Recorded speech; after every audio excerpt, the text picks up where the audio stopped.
Hello and welcome to another session of Karen's Colours. I'm Dr. Karen and these are my colour conversations. In this session, we'll be examining how the pink personality is constructed. It's a rather complex one in that it has a number of different ideas associated with it that are quite frequently swapped around so that one moment pink is a colour that everyone likes, and the next minute it's one that is very much derided. This has happened over a shorter period of time than the changes that are associated with any of the other colour meanings and the other colour personalities that have occurred over time. So it'll be an interesting one to examine. But firstly, I'd like to welcome those of you who are my new subscribers. It's nice to add you to the group. We're gradually, very, very slowly, step by step, increasing the viewership of this channel. And for that, I'm very grateful because I feel that there is information here that people might like to know. And if you're one of them, maybe you'd like to share that with other people. As well, if you're new here and you haven't subscribed, I have to ask why.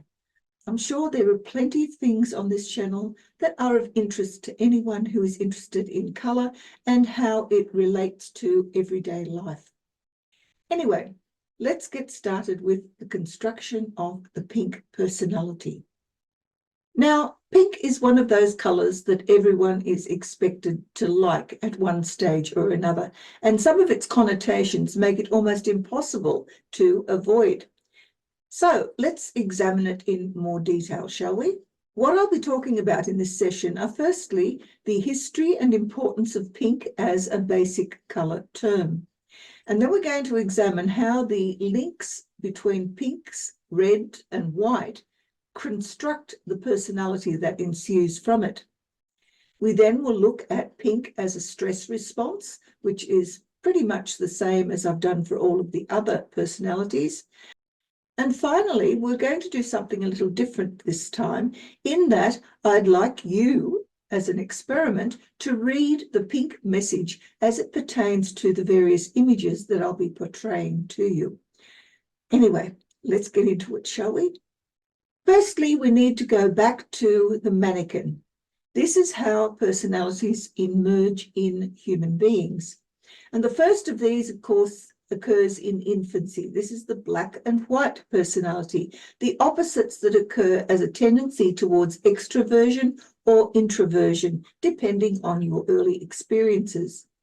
As we begin to crawl around and take note of what's happening in our environment, then we develop the red personality. This is survival and autonomy. After that, we can either go towards yellow, which is learning and memory, or we might go towards green, which is developing of values. Certainly, both of those need to be present before we can then emerge into the blue spades, where we have shared meanings. This is where we start to become very socialized. But socialization isn't complete just yet, because first we have to go through brown, which is the linkage between the mind and the body. What I think I can do. Then we go into orange, which is the full development of our social skills. Grey, which might occur before or after orange, it doesn't really matter, is all about modesty and conformity. Then we have purple, which is creativity and imagination. And then we get to pink, and this is our love needs. Now, these last four, the orange, grey, purple and pink, can emerge simultaneously or in any order at all, unlike the previous 7 colour personality types. Certainly, these personality types are all available to us as individuals, and at any time in our lives, we might find ourselves displaying one or more of these characteristics. They don't all have to remain as insular as the individual personality would suggest. If we look at the history of pink as a basic colour term, we discover that it is the most recent one. It comes from the 18th century in Europe. It was once associated with yellow and faded red originally, but also came to be associated with mild forms of purple. If you want to know more about the history of this basic colour term, then please refer to a previous video entitled Pink, Practically Perfect or Perfectly Impractical. Nevertheless, pink has a lot of highly cultural associations. In traditional Western basic colour terms, it was named for a number of flowers. In the Eastern traditions, on the other hand, the word was assimilated from the West and has meanings that are totally different from those that we hear here in the West. However, that is gradually becoming less and less obvious as time passes and Western culture permeates throughout the entire world. It was culturally established as a gendered colour in the West, and prior to World War II, it was a colour that was associated with little boys. It was considered to be a strong, masculine, manly colour. From the 1970s onwards, however, it became feminised, and the links to red and white personalities become much more obvious than it was previously. Whereas the masculine view was all about strength, even though it was strength in a minor form, after the 1970s, pink became more associated with weakness and femininity. Which brings us to the idea of pink as a composite colour. It's actually the creation of red and white, and the intensity of the pink that ensues from that combination is linked to its associations. The paler the pinks, the more soft and fragile and passive the pink is expected to connote. The darker pinks are all about strength and resilience and determination. So you can see here that the paler pinks tend to move more towards the white reading of the personality, and the darker pinks tend to lead more towards the red version. The white associations focus more on idealism. It seeks positive relationships, and of course, being far more feminine, it feminizes even males who wear this pale form. On the other hand, the red associations focus on self-preservation. There is a search for successful achievement of goals, and being a more masculine colour, it's also associated with a greater degree of potential aggression. The pink personality, like all the other personalities, has a potential emergence in infancy. It's associated with vulnerability and likability. It's very rarely seen negatively, regardless of the particular child that we're looking at that is clothed in pink. So, for example, if we have here two little boys who are also placed in pink, we can't really tell the difference. There is a recognition in this of the fragility of life. The child is unable to protect itself. It's vulnerable to all experiences, and this vulnerability and fragility extends to all young creatures. We find even baby spiders and baby snakes to be appealing characters. And who can decry the fact that all puppies and kittens are considered to be extremely likable, whereas the full-grown cat or dog might not be so? One of the characteristics of pink is that it encourages protective urges in others. So there is a seeking of assistance and love that's associated with pink, and it's also about lacking energy and skills. So anyone who is classified as a pink personality either is extremely at risk of being overprotected, or they may be denied entry into a group altogether, depending on what it is that has created that pink part of the personality. But it can also be an acquired trait. That is, it's often quite problematic in the way in which it presents itself. There is a victim mentality that's associated with older forms of the pink personality. So an adult who is classified as a pink personality is less likely to engender quite the same amount of positivity as that of the child. It's linked to psychophysical challenges, whether that be an addiction, such as an addiction to drugs or alcohol, or whether that be an actual physical disability.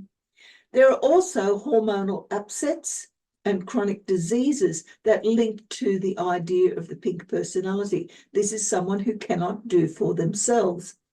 And in many ways, the linkage between pink and love and sex is one that is worthy of examination as well, although I don't go into that in any great detail in this particular video. In later life, pink personalities are often associated with trauma. That is, there is a perception of loss. Now, that can be either chronic or it can be a sudden change of self-image. There are often visible identifiers. In other words, we can see that there is something wrong with that person's physical condition or with their psychological condition, which is probably not as easily recognized. But regardless, there is a readjustment that is needed as a result of this perception of loss. There is a reliance on other people, whether that be a transient reliance or a permanent one. And that reliance on other people means that often there is a lack of choice or options to the pink personality to enable them to look after themselves. As well as this, pink personalities are recoverable in many instances. For example, here we have a number of faces of people who have gone from a state of normality into a state of pink personality. That is, they have developed an addiction. This is, however, a challenge that can be overcome. If we accept the reality of our conditions and then make adjustments or accommodate to them, then we are possibly able to get rid of the particular addiction or challenge that we have been faced with. On the other hand, we also have people who deliberately turn themselves around. Now, I won't give you the name of this lady, but she is available on the internet. She went from, instead of, as we see in the previous images of people descending into addiction, this is a lady who took herself from addiction, cleaned up her act, had an education, and now has become an advocate for people in recovery. The addictions here are discarded and there is an active choice to change, but that must come from within. And part of the problem of being a pink personality is that it's very difficult to make that decision because of the very nature of pink, which is a weakness. So what then do we have as associations of the idea of pink? Well, like all the other colours, there are positive ones and there are negative ones. The positive ones are all about love and compassion and romance and caring and self-sacrifice, determination, playfulness, innocence, optimism and kindness. And we see this as the way in which most people will talk about pink personalities. The negative side of the pink personality is a little harder to ascertain because very few people want to talk about it. After all, pink is basically associated with an inability to change, an inability to do things for yourself, a child or infant-like demeanor. But there are some negative aspects, and those are impulsiveness, naivety, an unrealistic attitude, immaturity, being self-centered or weak or passive, inexperienced, timid, and inhibited. And all of those negative aspects also form part of that pink personality. And when that becomes problematic, it can actually show some fairly dramatic changes in life. And that's where we're going to go next. We have to look at the stress responses. Pink as a fight response is more associated with the white end of the spectrum. That is, it's all about outward going stuff. And we have both positive and negative aspects. The positive pink as a fighter is the persistent gamer, and the negative aspect is the struggling infant.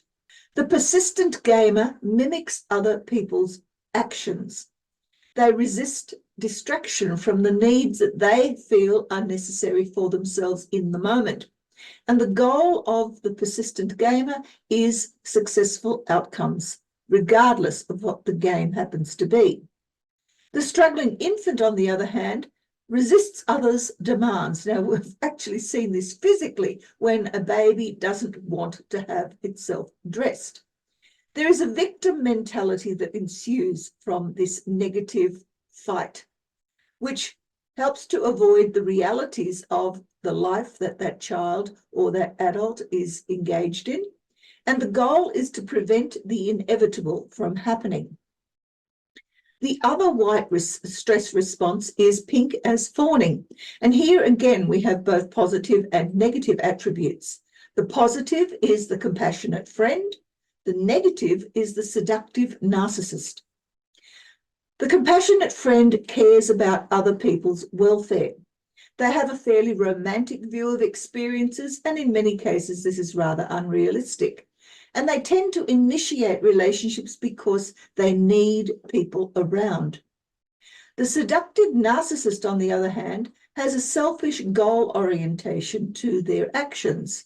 They confect helplessness, and they have people-pleasing activities that are designed to bring attention to themselves rather than to focus on the needs of others.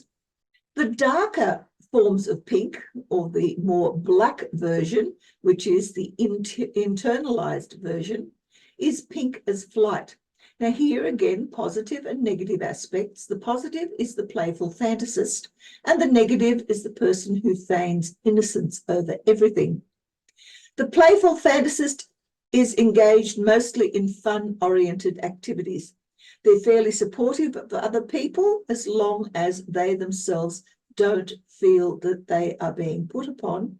But they're also extremely sensitive to danger and will be very cautious in the things that they do, which is probably a very positive thing to have as a flight mechanism.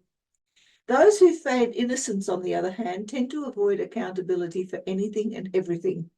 They're very sulky when they retreat after having been challenged about their behavior, and they tend to indulge in personal wins to the extent that they completely exclude others from their environment or their thinking. And of course, the fourth of the stress responses, again, a black response, an internalized one, is pink as freezing. Here we have either the obedient subject or we have the stubborn defendant. The obedient subject accepts direction and will take on other people's responsibilities regardless of the damage to themselves. They lack an ability to resist. There is an inability to say the word no.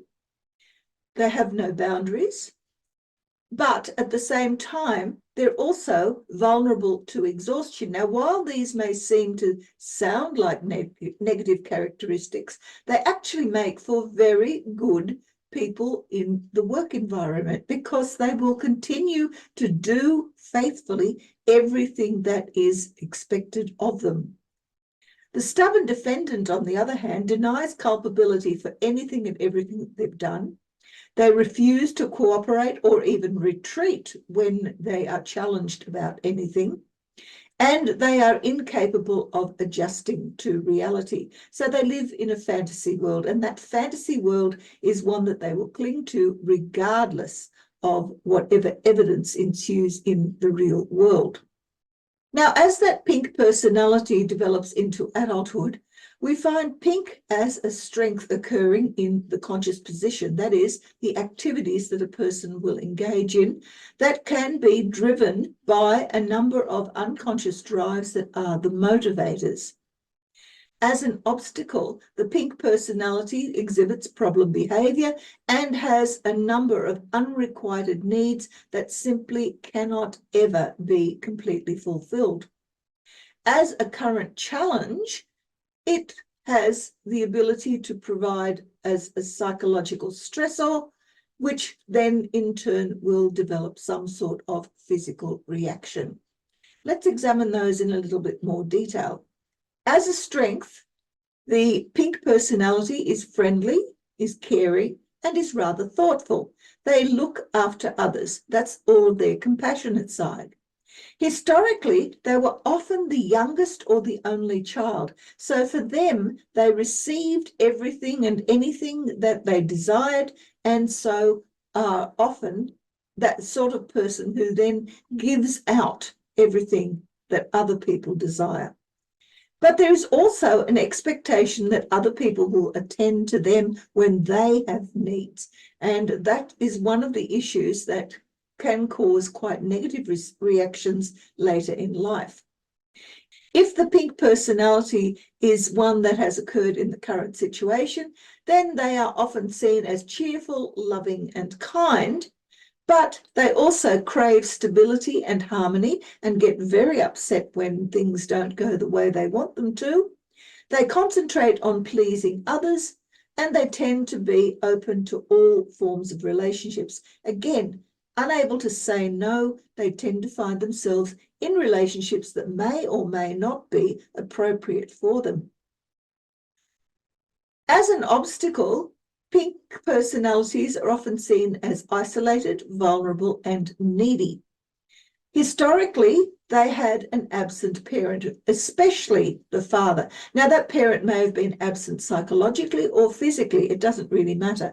But without that firm guidance, that fathering energy, regardless of the actual gender of the parents, without that, the person tends to find that everything they do is somehow thwarted. They lacked guidance and support when they needed it, and so now are fairly scattered in the way in which they approach life. Current issues are often an inability to set limits. Again, as I said previously, they can't say no. They're exposed to the whims of others, which means that they are often abused. They lack the opportunity to create loving relationships because every time they appear to develop a good relationship, they destroy it by not being able to accept or give what is necessary. And they are also extremely vulnerable to exploitation. If the pink personality is emerging in the now, in the present time, then these people are facing some form of emotional crossroad. Now, as a positive thing, it could just be an attraction to a love object. In other words, they fall in love and now the world is all rosy. If the emotional crossroads, however, are negative, then they can be seen as weak and indecisive and incapable of making any sort of progress in their lives. They could also be experiencing vulnerability. On a positive aspect, this is all about permitting support and assistance when it is needed. In other words, I'm sick, can someone please look after me? On the other hand, the negative of the vulnerability is a person who behaves like a spoiled brat. Their reactions are all of, it's me, me, me, me, me, and I'm the only person that is important to me. There are a number of potential health issues that are signalled by pink emerging in the present. And first of those is hormonal disruptions. As well as that, we could have a chronic disease process that finally gets to a stage where it is noticeable. Recidivism for various different addictions are also associated with pink in the now. There is a certain degree of accident proneness as well, because there is a lack of ability to protect the self. But most common in the workplace is that the pink personality can suffer burnout. And that now brings us to the readings. I have a number of images coming up now, and what I'd like you to do as part of the interactive exercise, and please, if you so desire, put your reactions down in the comments below. But I have here a number of images of people in pink clothing. They are pale pinks and there are dark pinks. And I'd like you to give your immediate reaction to them.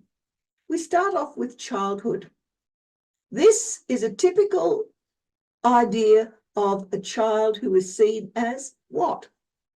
Mostly the comment is cute. But if it's a little boy, then there's a slightly different reading that occurs here. It's not the same. A darker pink gives us a different reading again, even if it is a little girl. But what about if this darker pink is associated with little boys? How do these pinks change the way in which we view the children that are portrayed here? The same goes for adults.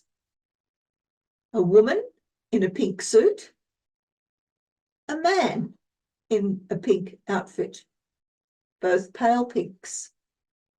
What sorts of reactions do we have when we see this? The darker pink, again, a lady, and a gentleman in darker pink. What sorts of readings? How do we negotiate the ideas that are associated with the clothing that they've chosen to wear? Let's examine what would happen if it's in old age. Again, a lady in pale pink, a gentleman in pale pink. What sort of reading would you give to these? A woman in darker pink and a man in darker pink. Does this pink change the way in which you view those particular elderly people? Most people would have fairly similar reactions to all of those images that I've shown you up until now. But here's a couple that probably will challenge a few of you. Here we have an image that is quite common in our Western society. We see a lot of this, a semi-naked lady in a pink outfit, pink lingerie. It has a particular type of meaning. Well, what do you make of this one? All right. Well, I hope you've had a good look at those images and decided to make your particular way of viewing those, of reading those messages known. In the meantime, we'll end up this session by looking at the summary of what we've looked at to date. Firstly, pink is a composite colour. Its personality development exemplifies passivity and vulnerability. As a strength, pink is associated with love. As an obstacle, it associates with obsessions and with addictions. Pink's health influences tend to show a weakened life. And we read pink according to shade and according to gender. So, do you know any people who you would classify as a pink personality? Are they a positive pink or are they a negative pink? Or are they, like most people, a bit of a mixture of both? Certainly, this is an interesting colour as a personality type, not just because it is a composite colour, but also because it's a fairly recently established colour in terms of a name of its own. Anyway, I certainly hope that you've received some information here that maybe you didn't know before, or maybe has given you some food for thought. Either way, may the pink in your life always lead you to a happy, charismatic, and loving relationship with the world. Until I see you next time, bye.